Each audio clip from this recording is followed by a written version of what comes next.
Last week, we saw that our resurrection is closely bound to Christ's resurrection. This is what Paul said. In fact, Christ has been raised from the dead. He is the first crop of the harvest of those who have died. So in other words, because Christ is risen, we will rise again as well. Christ is the first crop, and we are the crops that follow this first crop. Then he continues this discourse by answering some questions that might rise. I said questions, but actually these questions might have been raised as an objection by those who do not want to believe in the resurrection. Nevertheless, these can be also genuine questions, and we might have these questions as well. So it is good to look at the answers that Paul gives to these questions. The first question is, how are the dead raised? In other words, is it possible after the body has decayed, that body can be raised? Because they knew that although people are buried, after a while, the bodies really do not stay there. Some bones stay, but bodies are gone. And if people of that time had this question, maybe people in our generation would ask the same question even more sharply, because cremation is a common practice now. All the bodies are burnt already. So how can they be raised? The second question that they ask is, what kind of body will they have when they come back? Is it because we change in our life? So is it the body that when we are young, or is it the body when we are old? Or is it the body before something, like if people had an accident, for example, is the body before the accident or after the accident? And so on. And behind this question is another question that people wanted to really raise. Is that a real resurrection? Because if it is not, it is a body that is unrelated to our current body, then it cannot be really called a resurrection. It is more of a creating anew. If it is as if that we have the soul, or soul is really our identity, not body, but then we just get rid of our current body and get a new body, then it is creating a new. God creates a new body. It's not a resurrection. So how can you call that a resurrection? So Paul answers these questions. And Paul answers the questions mainly starting at least using the same analogy of seed. Look at the seed of something. When you put a seed into the ground, it doesn't come back to life unless it dies. So he describes seed being dissolved before it really sprouts as dying. So in the same way, the body decays, but it is not really completely disappearing. And it is coming back to life after that. Just as seed, whose first shape is completely dissolved, comes to a plant, to be a plant. So the body is the same way. The resurrection is the same way. Then the second answer is this. What you put in the ground doesn't have the shape that it will have. So the seed, when it is put in the ground, is just one seed. But when it comes to over the ground, it becomes a plant. And just looking at the seed, you won't know what the plant looks like. I was born in a city. I'm a city boy. So I didn't have much concept of what each trees look like. When I just look at the fruit, I can only imagine the fruit. I don't really have the concept of what the tree is like. And I remember that even after I grew up, I thought pineapple was really hanging from the trees, from the branches. Then only after seeing the pineapple farm in Hawaii, Then I realized pineapple really grows from the bottom and just sits on a tree, sits on a plant, rather than hanging from the plant. So this is something that we cannot even see by just looking at the seed, what plant it will be like. And the resurrection body will be like that.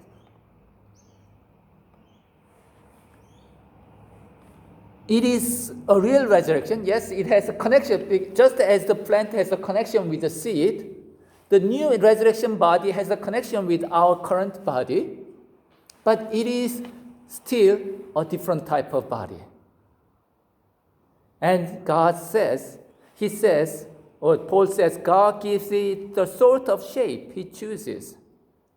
If God gives the shape, just as we cannot really know what pineapple seed will produce, what kind of plant it will produce, then we won't know what kind of body we will have at the resurrection day. And he says it even further by saying all flesh isn't alike. In other words, the resurrection body will be different from the current body. Just as the animal body is different from human body, resurrection body will be different from the current body. At the same time, we can say we know it's not really radically different like animal body from human body because we have seen an example already.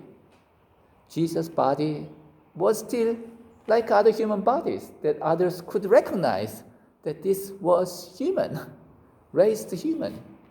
So we know that it will be someone like looking like us, but it will be still very different in many other ways. And he describes the difference in a further way in four different type descriptions. He says, a rotting body is put into the ground, but what is raised won't ever decay. So the body of resurrection is something that cannot decay, even has a capability of decaying. It is not even possible to decay. In other words, it is eternal. So we will be raised with an eternal body. And the current body is degraded, but raised in glory. So while our body is still honored by God, the raised body, the resurrection body, will be much more honored. It will be glory into God's eyes. So there's the difference. And it is weak, but raised in power. And when it says that, it say both in a physical way, but in a moral way as well. So the new body will have has a physical strength. So if you just say the question about what if I'm disabled or I'm feeble, all these things, it will be gone in the resurrection body. But more importantly, it will have moral strength. Because body cannot be thought of separately from our souls or minds. The new body will have strong moral strength to follow God's will. So if you feel, well, I really want to serve God, but I don't have that moral strength. Well, the new body will have moral strength. And he sums this up with words saying that the current body is a physical body, but it will be raised as a spiritual body.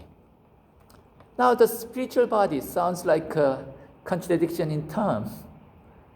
Doesn't spirit means in contrast to body? So spirit is something, it is up in the air or something, but spiritual body. I guess even the first readers of Corinthians probably thought this was a strange expression. But Paul uses the word spiritual in a different meaning here.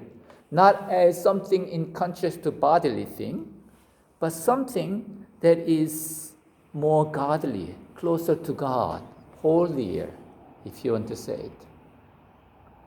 So spiritual body means the body that is very much like God, has the character of God. Because again, as I said, body is not completely cannot be thought of separately from the soul or spirit. So spiritual body means body that is capable of all the moral decisions, good moral decisions, and good moral behaviors. That will be what our resurrection body will be. Then he uses the analogy of Adam and a comparison between Adam and Jesus, which he did actually in the part of the reading that comes between last week's reading and today's reading. It says the first human Adam became a living person, and the last Adam became a spirit that gives life. So the first Adam was a living person, became a living person when God breathed into him. But then the last Adam, Jesus, is as he is, God himself, the second person of God. He actually gives life, breathes life into other people. So it is the soul, he is the source of life. He enables other people to be raised as well. And he is also called spiritual, spirit, meaning his resurrection body is a spiritual body.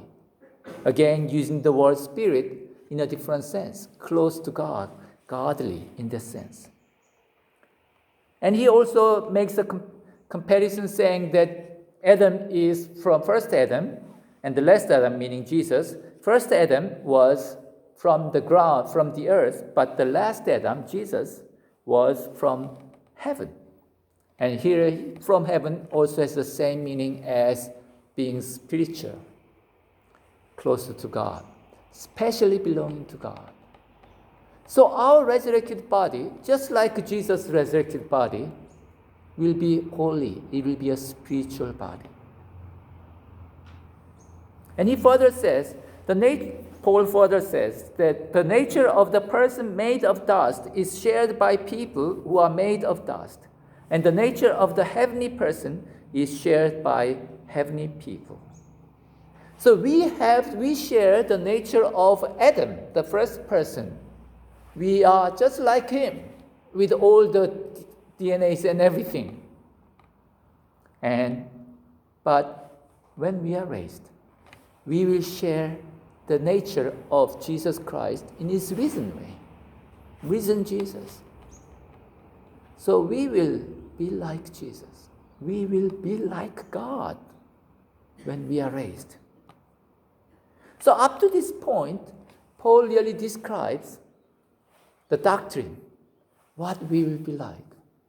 But Paul usually, when he describes doctrine, he also gives exhortation to us or commands.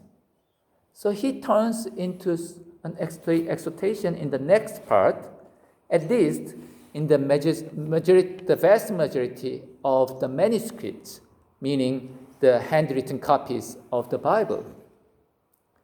Because in our translation actually follows the minority of the manuscript and says, we will look like the heavenly person in the same way, and so on. But the majority of the handwritten copies, before the printing was there, the Bible was only handwritten copies, say, let us be like the heavenly person, in the same way as we have looked like the person made from the dust. So he is making an exhortation here. Although we cannot have new body yet, we can have what is inside the body, like what we are going to have in the future.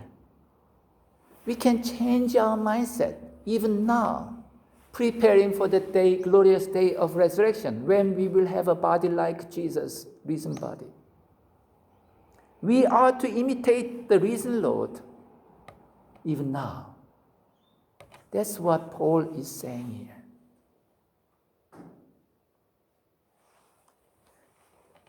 For example, what we read in the gospel reading today, Love your enemies, for God is kind to ungrateful and wicked people. We can transform our minds that way, even as we live in this age, preparing for the next age.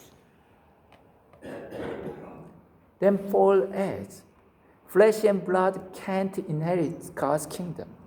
Something that rots can't inherit something that doesn't decay. So he's saying the current body doesn't deserve the next stage. We need more glorious body, more spiritual body at that time. And therefore, we will have much better body in the next stage. And he also implies what he just said. And if we are going to have that great body, we better prepare it even now in this age by changing our mindset and living morally. When we talk about the resurrection body, scholars often talk about continuity and discontinuity. We have to emphasize continuity in order for it to be the true resurrection. It is not as if we are just taking off this body and get a new body. It really stems out from our current body. Otherwise, it wouldn't be called resurrection. So there's continuity in this sense.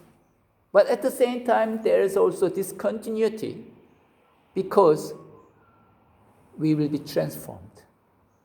While the new body stems out from this body, it will be a transformed body.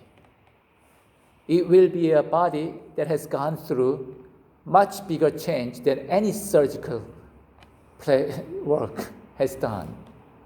That will be our resurrection body. And it will be in much better way. We will have much better body, not only in a physical way, but in a spiritual way as well. And if that's the case, we better prepare for that now. Don't wait until we are raised. Prepare for that by transforming ourselves morally, by living life that is worthy of this new body. So let us make it our ambition to live as Jesus lived, to be like Jesus, because that's what we will be when he comes back. Glory be to the Father, the Son, and the Holy Spirit. Amen.